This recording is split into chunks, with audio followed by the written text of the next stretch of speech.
Hello friends, మీరంతా బాగున్నారా? నేను ఎక్దమ్ మస్తుగున్నా. మనకింకా ప్రళయం రాలేదు అంటే మన భూప్రపంచంలో మంచి ఇంకా కొద్దిగా మిగిలి ఉంది అని అర్థం.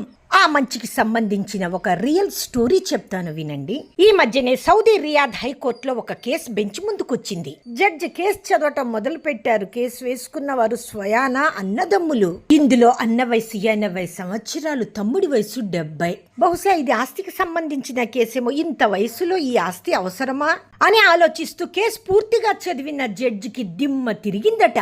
ఇది ఆస్తి తగాదా కాదు, ఎందుకంటే వారికి ఆస్తి కూడా ఎక్కువగా లేదు. ఇది తల్లి ప్రేమకు సంబంధించిన తగాదా అట. తల్లి తండ్రిని ఓల్డేజ్ హోంలో వేసి దౌర్భాగ్య స్థితిలో ఉన్న పిల్లలకు కనువిప్పు కలగాలి అన్నదే నా ఆశయం. ఇక కేసు వివరాల్లోకి వస్తే, తన 110 సంవత్సరాల తల్లి 40 సంవత్సరాల నుండి తన అన్న వద్దే ఉంటుందట. ఆమె ఆలన పాలన అన్న దగ్గర చాలా బాగా జరుగుతున్నాయట. ఏళ్ల తరబడి అన్నయ్యను అతను ఒకటే అడుగుతున్నాడట, తల్లిని చూసుకునే బాధ్యత నాకు ఇవ్వమని. కానీ అన్న దానిని తిరస్కరిస్తున్నాడట. జడ్జి అన్నదమ్ముల్ని పిలిచి, మీరిద్దరూ మాట్లాడుకుని ఏదో ఒక నిర్ణయానికి రండి అన్నాడట. ఇక వీరిని అడిగి లాభం లేదని జడ్జి తల్లిని కోర్టుకు పిలిపించాడట. స్ట్రక్చర్ పై వచ్చిన తల్లిని జడ్జి అడిగాడట, నీకు ఎవరంటే ఇష్టం, ఎవరి దగ్గర ఉండాలి అనుకుంటున్నావు అని. ఆవిడ సమాధానం విన్న ఎవ్వరికి కన్నీరు ఆగవు.